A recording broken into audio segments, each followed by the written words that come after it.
Znaš li ko je ovo? Đavolj. Đalut jest.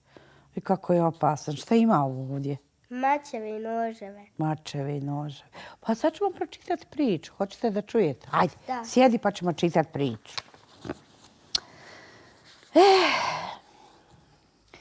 Allah je preko Musa sinovima Israilovima pokazao zemlju gdje je trebalo da osnuju svoju domovinu. Tu je živio pobunjenički i loš narod. Trebalo je da sinovi Israilovi otjeraju taj narod sa zemlje kako bi se tu nastanili.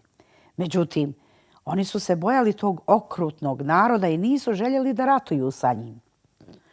Usprotivili su se Musau i nisu poslušali Allahovu zapovijest.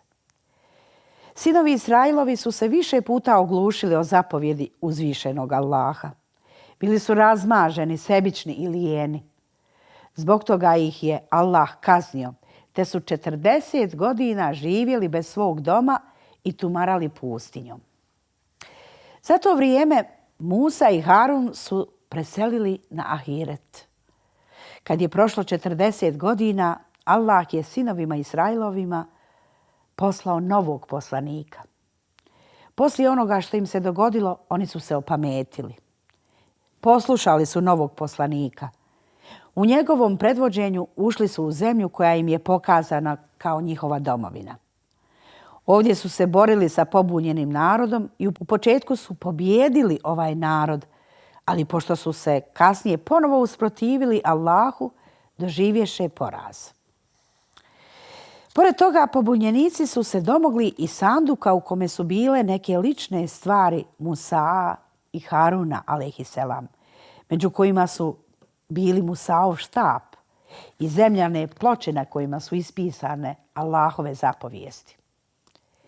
Sinovi Israilovi dođoše kod poslanika i počeše da ga mole. Pokaži nam put, narod nam je u teškom stanju, uništeni smo. Neprijatelji su nam uzeli sanduk. A poslanik ih je pitao, pa šta želite da uradim? A oni mu odgovoriše, moli gospodara da nam dovede jednog vladara. Neki imamo vladara uz koga ćemo se boriti i povratiti svoju domovinu.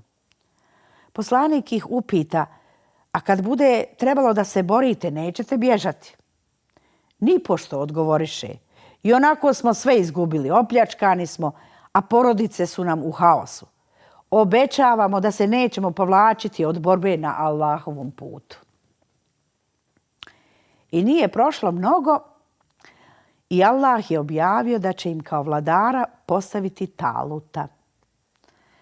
I tako se poslanik obratio svom narodu. Muštuluk, stigla je vijest koju ste tražili. Allah je izabrao vašeg vladara. Sinovi Israilovi su pitali ko je taj vladar.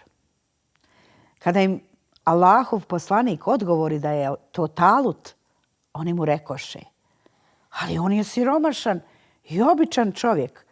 Pa zar nije bilo nikoga koji je od njega dostojniji uloge vladara?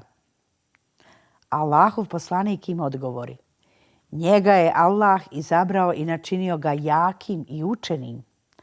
Povinujte se njegovoj odluci. Bez sumnje Allah sve najbolje zna.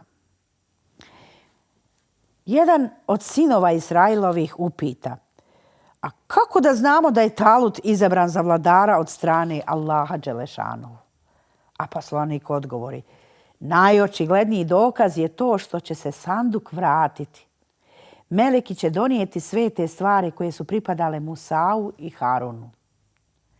I ubrzo nakon toga vijest koju je poslanik objavio je i ostvarena. Sanduk sa stvarima u njemu pao je pred sinove Israilove. I sad više niko nije sumnjao i svi su prihvatili Talutovo vladarstvo. Vladar Talut je naredio sinovima Israilovim da se odmah spreme za borbu. Među onima koji su se borili bili su i Davud, koji će kasnije postati poslanik, njegova braća i otac. Davud, alejhiselam, je bio najmlađi među braćom. Na sebe je preuzeo zadatak nošenja hrane u borbi. Talut je okupio svoju vojsku i ovako im se obratio. Naići ćemo na jednu rijeku.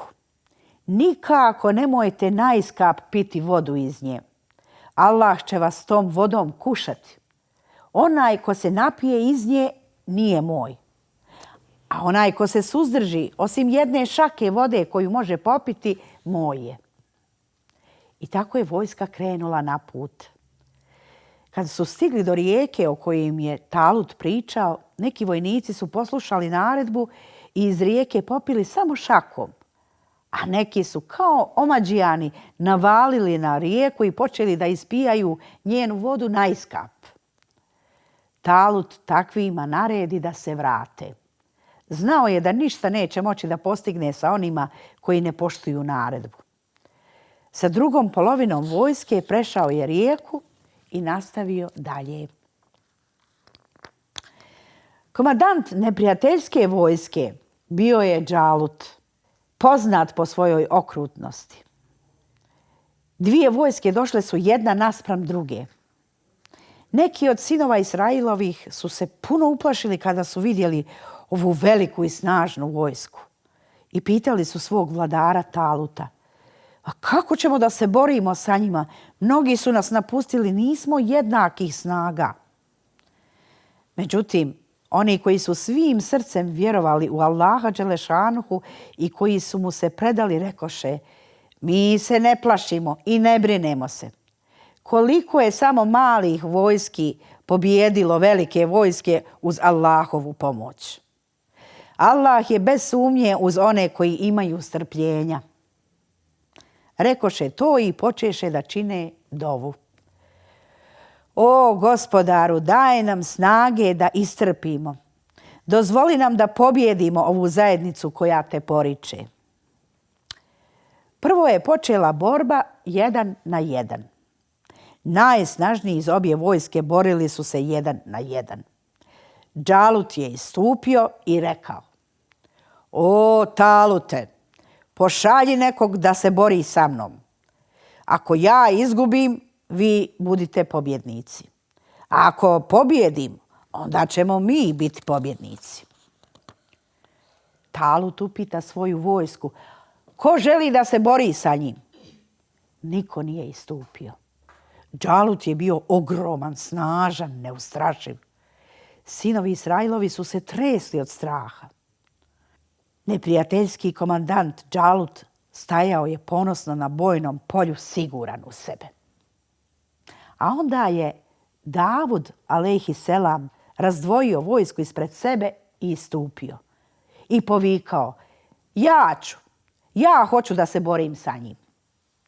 Džalut, ogroman kao div, pogleda ovog mršavog dječaka koji još nije sazrio u momka, pa mu reče: dijete, ti nisi moja kategorija, povuci se. A Davud alejhiselam mu odgovori: šta bi? Da se nisi uplašio? Hajde, bori se sa mnom, bori se. Ove riječi naljutiše Džaluta i napade ga kao razjaren bik. Davud postavi jedan poveći kamen u svoju pračku koju je vješto koristio, pa nacilja i pusti ga ka čovjeku koji je trčao prema njemu. A kamen pogodi Džaluta pravo u čelo i obori ga na zemlju. Džalut je bio mrtav. Njegovi vojnici nađoše se zbunjeni i u strahu se počeše razilaziti. Bježali su zaprepašćeni, a sinovi Israilovi na taj način lahko pokoriše vojsku neprijatelja.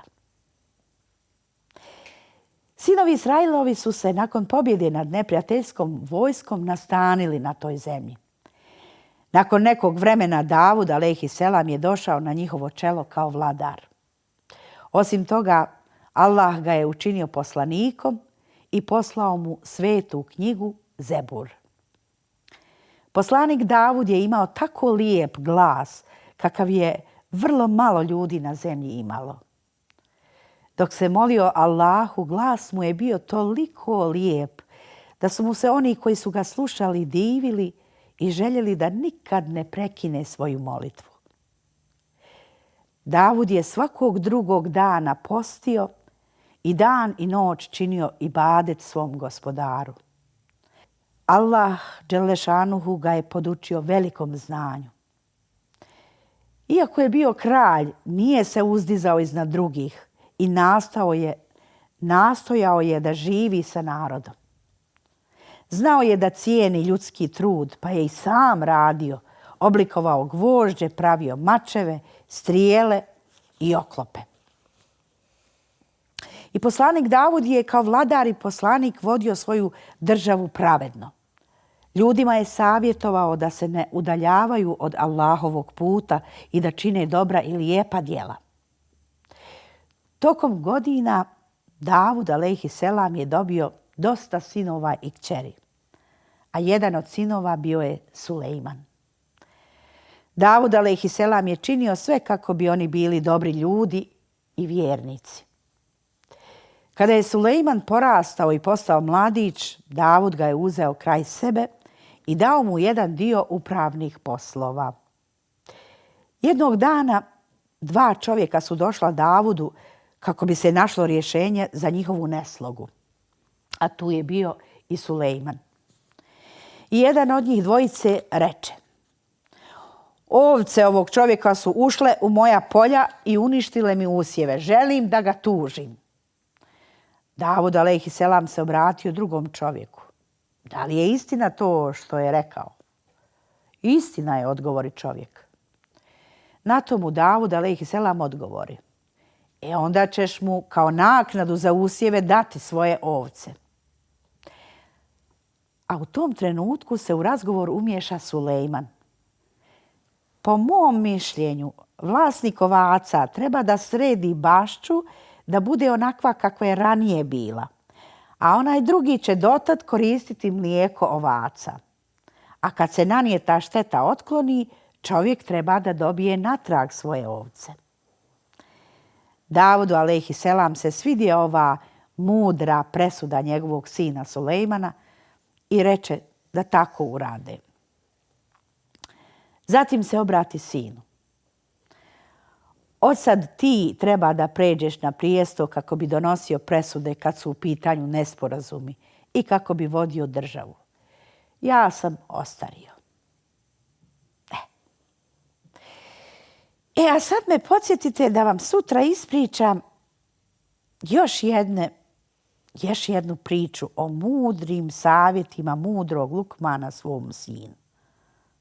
Hoćete me podsjetiti? Da. Ajde, pa ćemo nastaviti priču sutra. Whoa, oh, oh, oh, oh.